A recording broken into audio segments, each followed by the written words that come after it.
Rahayu. Keluarga Dhamma TV jumpa lagi dengan Hani Sonyaruri beserta kerabat kerja dalam Manage Your Mind. Kali ini Manage Your Mind akan menggelar satu tema, yaitu tentang keyakinan pada Triratna. Triratna, 3 ratna. Ratna sejauh yang kita tahu, ratna adalah permata. Ada kalimat bagaikan ratna mutu manikam. Permata yang bermutu, yang menikam-nikam mata begitu, cahaya-cahaya, sinar-sinarnya yang tajam. Jadi itu adalah bebatuan yang mahal harganya.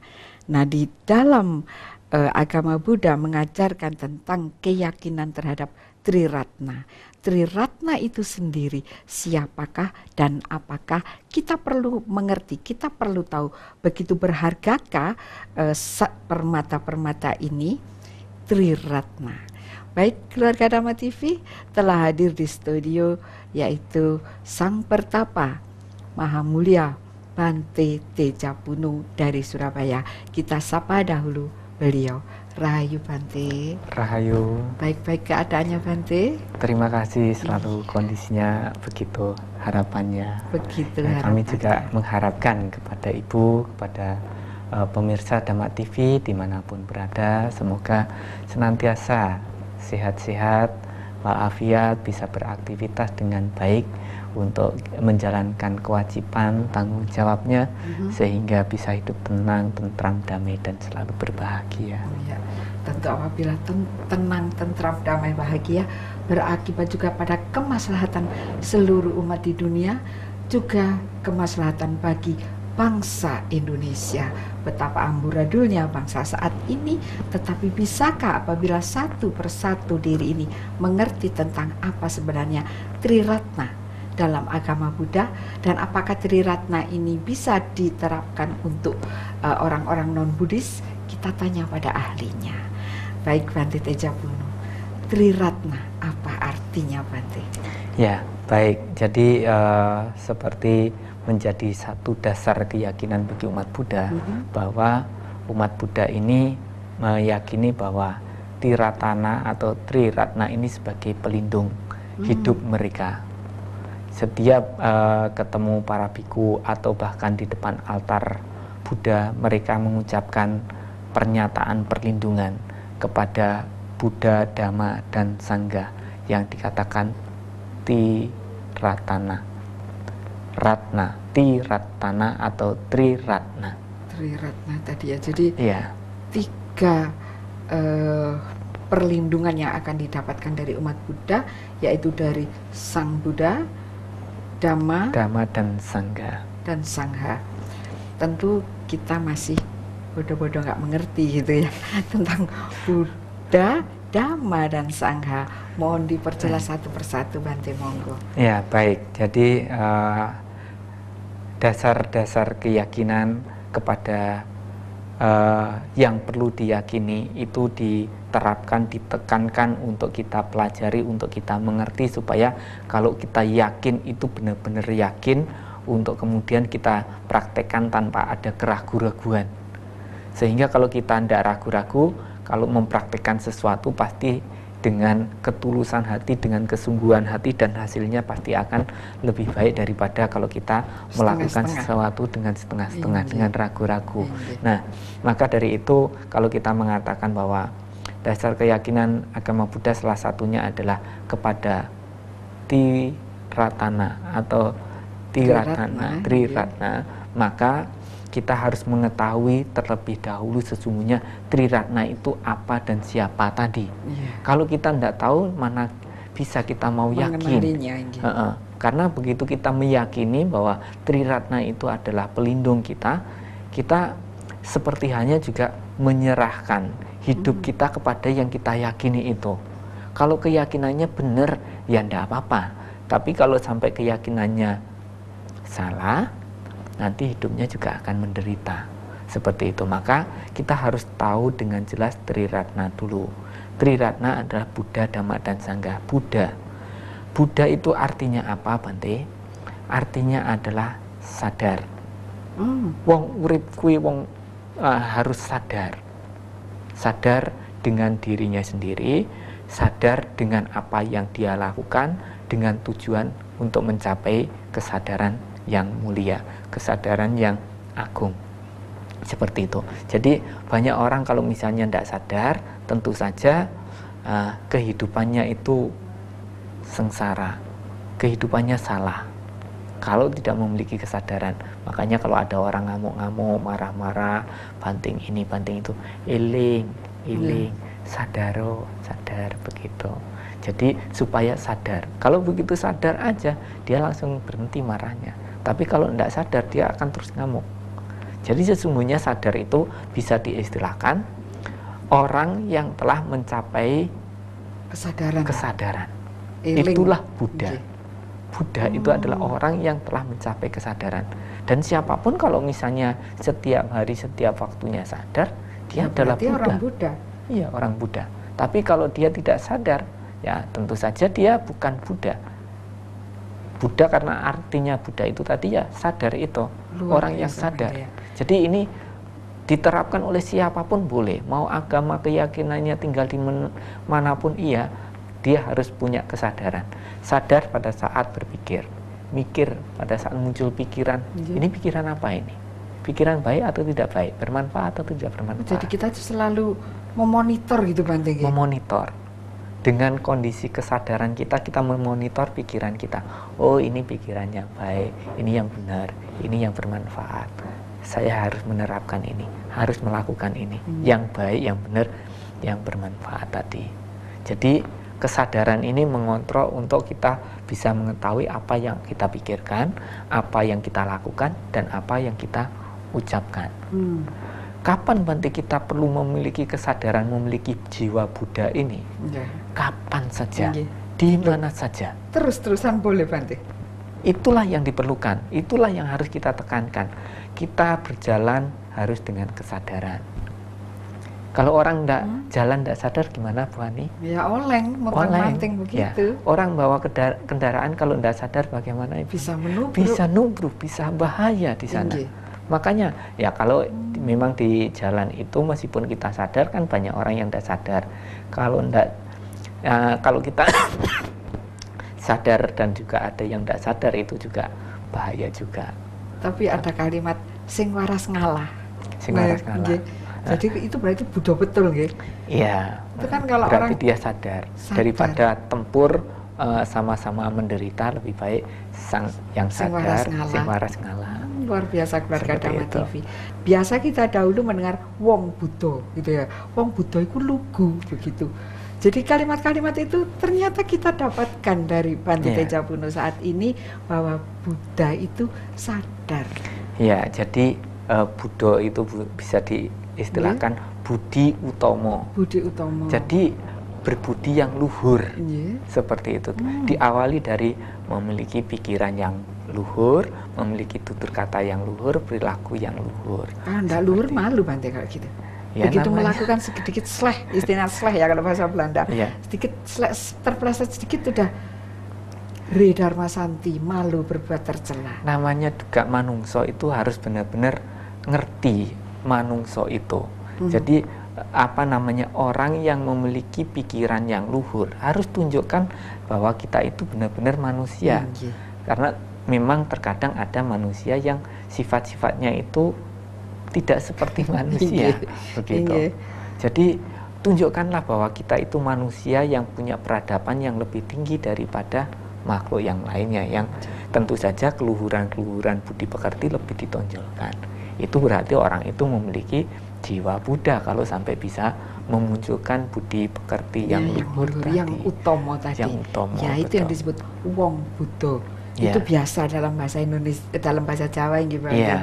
Jadi bukan hanya pada saat kita berjalan, berdiri, duduk, atau melakukan aktivitas. Kapanpun kesadaran itu harus selalu dibawa.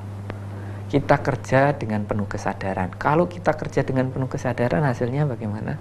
maksimal, pasti bagus. Tapi kalau kerja tanpa kesadaran, ngelamun-ngelamun, pikirannya ke sana kemari, pekerjaannya pasti tidak beres, hasilnya tidak bagus. Orang hidup juga begitu. Supaya hidupnya ini bisa dijalani waktu demi waktu dengan baik, dengan sempurna, orangnya itu menjalani dengan sempurna, dengan penuh kesadaran. Itu sedikit lengah pikirannya, wah jalan ke sana kemari, berarti dia bukan orang yang punya pikiran yang luhur, karena pikirannya lagi pergi-pergi tadi, kemana-mana itu, pergi kemana-mana. Ya kadang-kadang kalau sudah pergi kemana-mana itu yang dipikirkan itu macam-macam. Ya kadang apa yang ntar malam mau saya curi, apa yang bisa saya ambil, apa yang bisa saya menyenangkan hati, apa mungkin ada narkoba, pikirannya jadi iya, jadi macam-macam pikirannya, ada positif, ada negatif, berkecamuk di sana.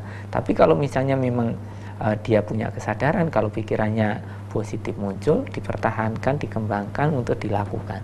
Tapi kalau misalnya yang muncul pikiran yang tidak baik, orang yang sadar tadi tahu dan segera memangkas itu ini, supaya tidak lebih berkelanjutan, ngobroworo, menguasai batinnya dan akhirnya ngomongnya, perilakunya sesuai apa yang ada dalam batinnya yang kotor tadi. Jadi kasar dari perilaku yang buruk seperti itu. Itu namanya orang yang punya jiwa Buddha, orang yang punya kesadaran.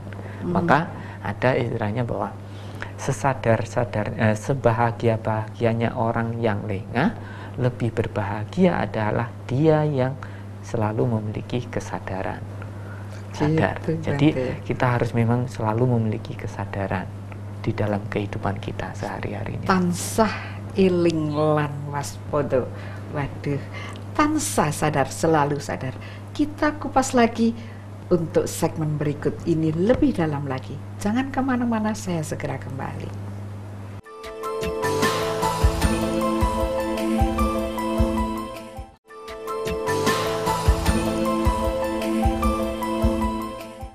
Terima kasih masih bersama Dhamma TV. Tadi kita bincang-bincang tadi tentang bagaimana keindahannya menjadi orang yang sudah sadar, sudah eling lan waspada. Bahkan Bante tadi juga menyinggung bagaimana sing waras ngalah, bagaimana seseorang yang tidak sengaja melukai hati seseorang, dia ya hatinya enak-enak saja karena memang tidak ada sentuhan-sentuhan ke sana. Tetapi ada banyak orang yang suka perasaan. Nah ini Bante, sedikit ada orang bicara begitu, jangan-jangan ini tentang saya. Ada yang bicara, GR ya GR, jangan-jangan kita ini selalu disentuh, jangan-jangan kita ini selalu disinggung, ngomongnya selalu nyinggung saya aja. Ini perasaan yang baik atau tidak Bante? Karena akhirnya dia jadi juga gampang marah karena tersinggung pernya. Bagaimana ya, Bante? Jadi kebenaran adalah kebenaran. Terkadang kalau kita sampaikan itu membuat orang-orang tadi merasa tersinggung. Padahal mungkin apa yang disampaikan itu bukan ada maksud untuk menyampaikan kepada dia. Tapi karena dia yang melakukan begitu, jadi merasa, oh dia ngomongin saya, seperti itu. Padahal tidak ada niat sama sekali untuk membicarakan orang itu. Jadi kita bukan melihat dari segi dia, tapi kita melihat dari segi pandang kebenaran. Kebenaran ini kalau orang melakukan begini nanti akibatnya seperti ini loh. Nah orang yang melakukan perbuatan seperti itu, loh kok ngomongin saya, nanti di dungo ini saya malah seperti itu. Nah, bukan begitu, tapi itu tadi tergantung dari bagaimana kita menjalani hidup. Kalau memang jelek ya bolak-balik tersinggung Bante. Ya, dia memiliki kesadaran untuk bisa mengetahui, mengambil manfaat dari ucapan itu. Oh ada orang yang memberitahu saya akibat kalau saya melakukan ini nanti begini. Nah, sebelum itu terjadi lebih baik saya hindari perilaku-perilaku yang salah ini. Begitu, dia harus memiliki pemikiran yang positif, pikiran yang baik, yang benar. Karena terkadang apa yang disampaikan itu bukan untuk menyinggung dia, bukan untuk menyinggung orang lain, tapi itulah satu kebenaran, satu kenyataan. Ya memang kalau itu, salah ya tersinggung jelas, kena pasti kena. Betul sekali Ibu. Jadi kadang-kadang kita sebagai para Bante ini, para romo, para pandita, para kiai, semuanya yang waktu menyampaikan khotbahnya begitu, ya pasti juga memberikan contoh-contoh yang nyata, yang memang benar. Bagi seseorang yang menjalani kehidupan yang seperti itu kebetulan menjadi contoh, ya tentu saja waduh dia ngomongin saya nih, begitu. Jadi tidak perlu kita berpikiran bahwa dia mengomongin kita, tapi berpikirlah bahwa oh ya, saya harus merubah diri saya untuk menjadi baik, supaya tidak berakibat mengalami penderitaan, kesusahan, kesulitan begini-begini, seperti itu. Jadi kita itu harus selalu punya kesadaran tadi. Jangan lupa, kita harus selalu punya kesadaran apapun yang kita lihat, apapun yang kita dengar, apapun yang kita rasakan dalam kehidupan sehari-hari, kita harus selalu sadar. Supaya jiwa Buddha, jiwa kesadaran selalu ada dalam batin kita. Damai kok kalau kita punya kesadaran. Itu yang disebut wong Buddha. Kalau orang Jawa dahulu itu di mana-mana orang wong Buddha ya. Zaman dahulu itu di mana-mana wong Buddha. Artinya dan itulah, wong sadar. Itulah yang dinamakan permata Buddha. Nah, permata Dhamma yang kayak apa, Bante? Yang kedua. Ya toh. Jadi kalau orang selalu sadar tadi, ndeleng dengan sadar, ngerasake juga dengan sadar, dia akan tahu, oh bener begini, benar begitu. Jadi yang benar ini dia ketahui, dia akan sadari. Makanya Buddha itu mengatakan bahwa Dharma ini telah disampaikan dengan sempurna oleh Buddha tadi. Orang yang telah mencapai kesadaran agung tadi disampaikan dengan sempurna. Berada sangat dekat dengan kita. Berada sangat dekat, tak lapuk oleh waktu. Dari waktu ke waktu ya kayak itulah Dharma. Mengundang untuk dibuktikan dan dapat dihayati, dapat diselami dalam batinnya masing-masing. Kasunyatan, Bante ya? Logika gitu. Betul. Realistis. Jadi, ilmu kasunyatan nyoto gitu ya, enggak khayal. Mungkin kalau ada sebuah tembang itu bunyinya begini Bu Ani, tapi berarti sebenarnya tidak boleh nyanyi. Tidak boleh nyempang. Tidak boleh. Jadi ada syairnya itu bunyinya gini. Ojo mung jarine ayo podo dinyatakake adu dasar kasunyataan neng urip itu mung panandang. Itu harus dibuktikan. Ojo percaya tembung jari. Iya, betul sekali. Jangan percaya tembung jari. Kalau begini Bante ya, kalau tidak percaya tembung jari, padahal kita ini hidup saat ini, kondisi masyarakat kita ini semuanya jari loh ya. Jari presiden, jari guruku ya Bante ya. Jari kitabku. Nah kalau tidak percaya gimana Bante? Bolehkah? Boleh, bareng-bareng. Luar biasa keluarga Dhamma TV. Sebelum bukti gitu Bante ya. Betul sekali. Kasunyatan ini, jadi jangan percaya dulu. Boleh beli kalau udah ada bukti. Bahasa bisnisnya gitu. Bagaimana Bante? Menarik ini. Jadi memang benar Ibu Ani bahwa memang dalam bahasa kita itu ehipasiko. Datang, lihat dan buktikan. Datang, lihat dan buktikan. Memang mungkin di dalam keyakinan-keyakinan yang lain tidak menekankan untuk buktekno dulu. Coba dulu deh, coba. Yang ditekankan itu sing penting kamu yakin, yang penting kamu percaya. Ini loh jari ini kitab suci begini. Jari ini wis pokoknya gak percaya. Iya, begitu. Tapi kalau di dalam ajaran Buddha, ojo percaya. Butuh tester ini. Ya, datang dulu, lihat dulu, buktikan dulu. Kalau memang itu benar, itu memang baik, itu memang bermanfaat, nyata adanya demikian. Ya, kalau kamu hidup sesuai dengan hal yang benar itu, pasti uripmu mulia, uripmu bahagia, seperti itu. Yang membuat mulia siapa? Yang membuat mulia ya diri kita sendiri tadi, karena hidup sesuai dengan Dharma, hidup sesuai dengan permata Dharma tadi. Luar biasa keluarga Dhamma TV. Kalau dipraktekkan dalam kesehariannya langsung konstan ada rasanya begitu, ada manfaatnya. Jadi begini Bu Hani, orang lahir, begitu orang dilahirkan itu kan pasti mengalami kematian itu. Tidak ada yang tidak mati. Tapi untuk menjalani proses kehidupan ini, tingkah polanya orang hidup ini tidak karu-karuan Bu Hani. Tingkah polanya tidak karu-karuan. Tujuannya apa sih hidup ini? Tujuannya urip mulya, urip bahagia. Sempurna. Tapi kalau misalnya jalani hidup ini tidak benar, apa mulya tenan? Opo bahagia tenan seperti itu. Nah, supaya benar-benar bahagia, supaya benar-benar hidupnya sempurna, ya kita harus hidup sesuai dengan kebenaran tadi, kebenaran yang universal tadi. Jadi ini bukan dikatakan bahwa siapapun yang menjadi pengikut Buddha pasti masuk surga. Tidak. Tidak demikian. Dikatakan bahwa siapapun yang hidup sesuai dengan kebenaran, dia akan berbahagia karena kebenaran yang dia praktekkan dalam kehidupan sekarang dan dalam kehidupan yang akan datang. Seperti itu. Itu pernyataan Sang Buddha itu begitu. Itu Dhamma, Bante? Dhamma. Dhamma Buddha itu seperti itu. Jadi siapapun orangnya, kalau memang hidup sesuai dengan kebenaran tadi, hidupnya akan bahagia dalam kehidupan sekarang dan setelah meninggal dunia masuk di alam surga. Tapi tetap ada garis bawah, ojo percaya tembung jare ya, buktikan aja. Jadi Dharma ini kelihatannya butuh dibuktikan, Bante ya. Betul. Kalau cocok silakan pakai, kalau nggak cocok Anda boleh ganti cari yang lain. Boleh loh ya, Bante, tidak ada pemaksaan. Tidak ada pemaksaan. Makanya mungkin karena toleransi itulah membuat umat Buddha itu tidak tertarik, ajaran Buddha itu tidak tertarik, tidak menarik, karena tidak ada dipaksa begitu. Silakan kemauan, mau keyakinannya apa gimana, yang penting kamu benar. Yang penting kamu benar, sudah selesai. Kan semuanya juga pengen benar, pengen hidupnya mulia, pengen hidupnya bahagia. Kalau memang kamu benar ya silakan. Kamu cocoknya pakai pakaian yang ini, pakai pakaian itu, silakan. Seperti itu. Padahal Bante, jauh di dalam hati seorang manusia lahir cepat. Menurut saya, Bante ya, ini maaf ya, kayaknya sudah dibawain Dharma deh. Kan Dharma itu sebenarnya sudah ada di dalam hati setiap manusia.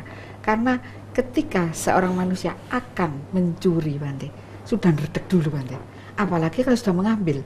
Bisa mengambil, ngeredeknya ini lebih-lebih lagi. Dan ketika ngeredek, saya akan melakukan lebih dosa lagi. Misalnya bohong dulu, membunuh, dan berikut-berikutnya, Bante. Sebenarnya Dharma itu sudah ada. Yang buktinya adalah ngeredek ketika melakukan kesalahan. Menurut yang ini bagaimana, Bante? Jadi memang benar Ibu Hani. Tadi kan saya katakan bahwa Dharma itu berada sangat dekat. Tak lapuk oleh waktu mengundang untuk dibuktikan dalam batinnya masing-masing. Orang hidup itu kan disangoni ada lahir dan batin tadi. Ya, begitu Bu Hani mengatakan dari kita mulai lahir itu sudah ada Dharma. Iya, memang ada batinnya itu. Benarnya ya ada di dalam batin itu. Jadi kalau misalnya dia memiliki Dharma di dalam hidupnya, dia akan hidupnya bahagia. Kapanpun, dimanapun, selalu diharapkan kehadirannya. Seperti itu. Dharma ternyata tetap diharapkan kehadirannya di dalam hati setiap manusia. Baik keluarga Dhamma TV, kita akan lebih mengulas lagi tentang Tri Ratna ini, Ratna Muntu Manikam. Kita sambut lagi setelah jeda waktu berikut ini.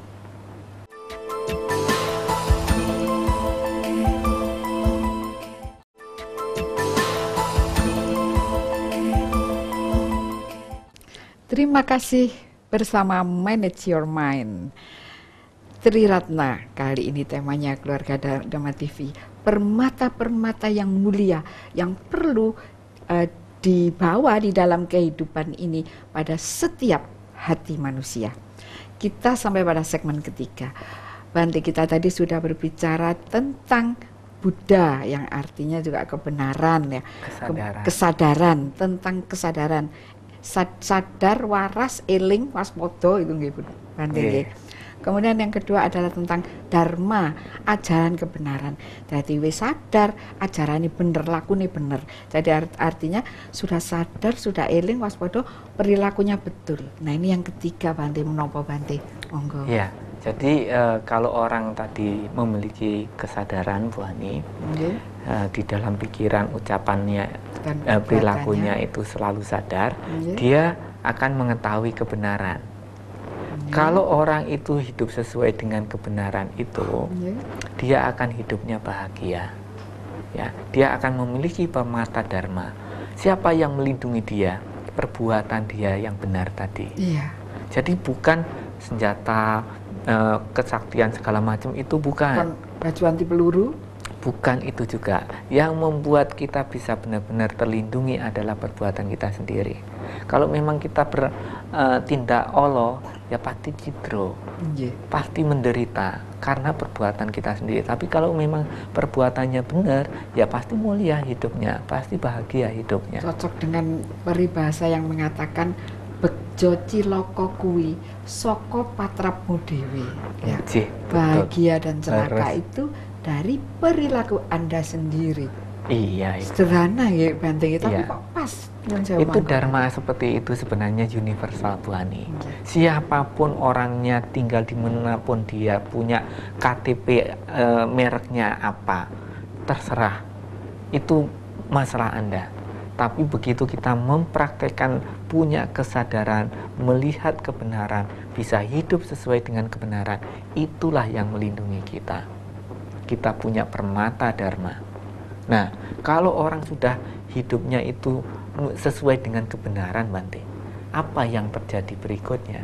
Dia akan bisa mencapai kesucian, Bu Ani. Kesucian. Suci pikirannya, suci ucapannya, suci perilakunya. Nyon sewu, Bante.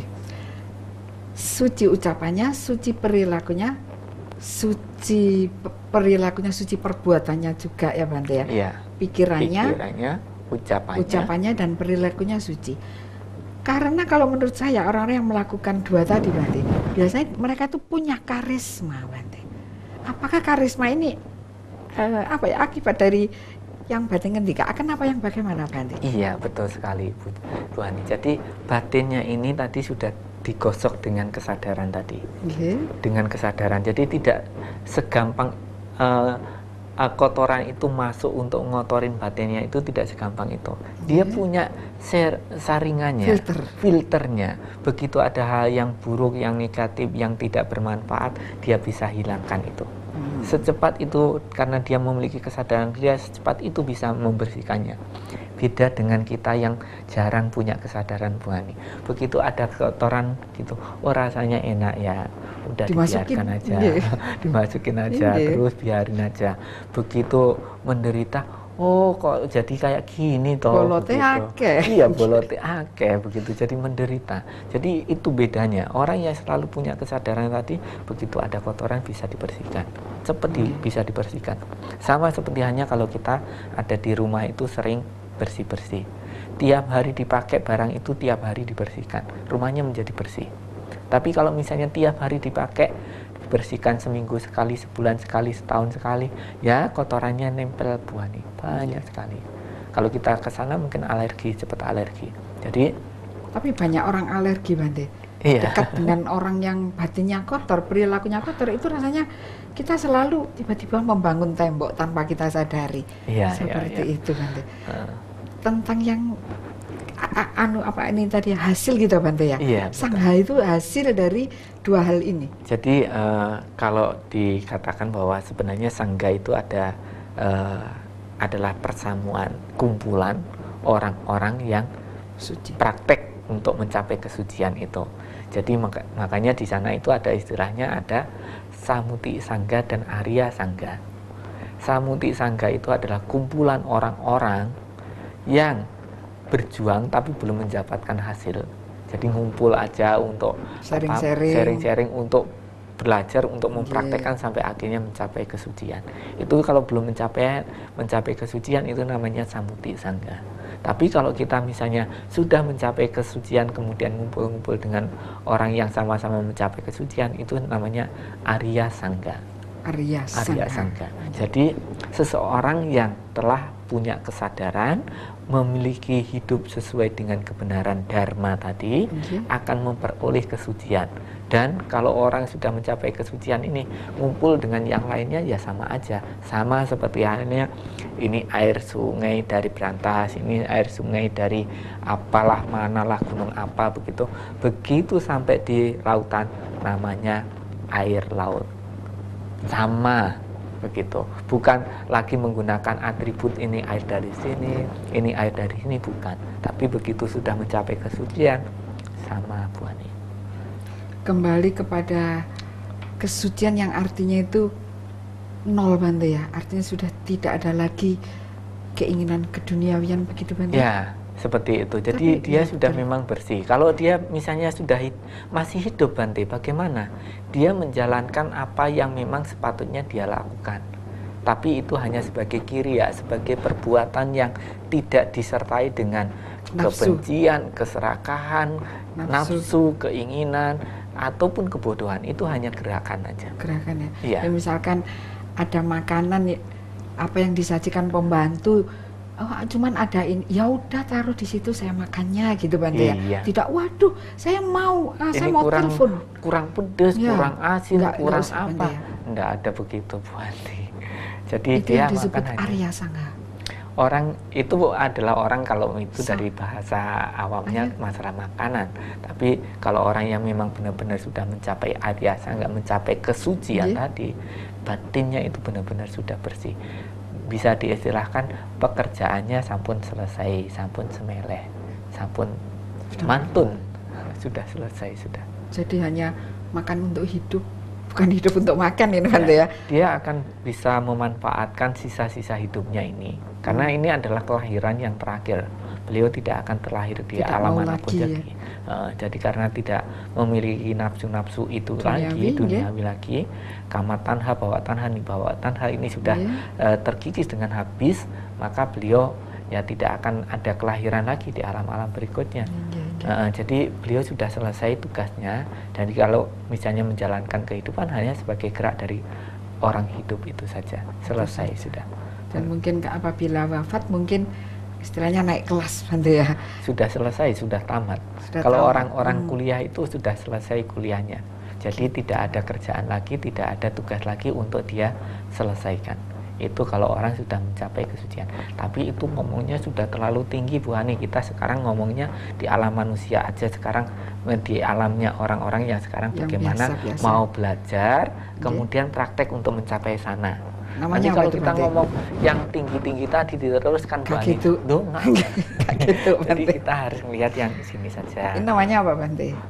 Namanya Samukti Sangha tadi. Iya, Samukti Sangha. Ya, jadi kumpulan orang-orang yang memang mengerti, memahami bahwa kita harusnya mencapai kesucian, maka kita harus mempelajari ajaran yang benar sebagai pedoman hidup kita, supaya hidup sesuai dengan kebenaran itu untuk sampai akhirnya bisa mencapai kesucian itu. Jadi begitu mencapai kesucian, itulah permata sangha kita beroleh. Buddha, Dhamma, dan Sangha itu sebenarnya sudah ada, sama seperti yang panjenengan tadi bilang. Buddha, Dhamma, Sangha itu sudah selalu ada. Adanya di mana? Adanya di dalam batin kita sendiri. Kalau kita mau menyadari, kita sudah tidak perlu nyari-nyari kemana-mana. Kalau orang masih mau mencari kesana kemari, itu bukan mencari Buddha, Dhamma, Sangha. Tapi kalau orang sudah mau menyadari Buddha, Dhamma, Sangha dalam batinnya, itulah orang yang sudah tahu. Terlindungi. Orang yang sudah tahu, orang yang sudah ngerti bahwa kebenaran dari permata Buddha, permata Dharma, permata Sangha ada dalam batinnya. Tinggal tahu, tinggal nyadari saja. Berarti orang tadi sudah mempunyai tameng untuk hidup di dunia ini. Baik Bante, kami persilahkan Bante menambahkan sedikit 1 menit Bante, pesan-pesan bagi keluarga Dhamma TV. Ya, baik. Jadi kita semuanya sekarang sudah mengerti bahwa Buddha, Dhamma, dan Sangha itu ada dalam batin kita. Hiduplah sesuai dengan kesadaran untuk hidup sesuai dengan kebenaran hingga akhirnya kita mencapai kesucian. Siapapun yang memiliki kesadaran, dia akan memperoleh manfaat dari kehidupan ini sehingga bisa mencapai kehidupan yang bahagia. Semoga apa yang kami semua berikan, sampaikan ini bisa benar-benar memberikan wawasan, manfaat, pengertian, kebijaksanaan sehingga kita untuk menyampaikan, menyatakan pelindungan kepada Buddha, Dhamma, dan Sangha dengan pikiran, ucapan, perilaku kita dengan lebih baik, dengan lebih sempurna untuk menjalankan hidup sesuai dengan Dharma tanpa keraguan-raguan, tapi dengan ketulusan, dengan kesungguhan hati, akhirnya kita bisa mencapai tingkatan kondisi batin yang baik. Sekian, terima kasih. Iya, terima kasih keluarga Dhamma TV. Demikian Manage Your Mind kali ini dengan tema keyakinan pada Triratna, dan tetaplah bersama Manage Your Mind. Ya, we know that mind is not everything, but everything is from your mind. So please manage your mind. Okay, thank you, see you. Sabe sata bawantu sukitata, rahayu sagung tumati.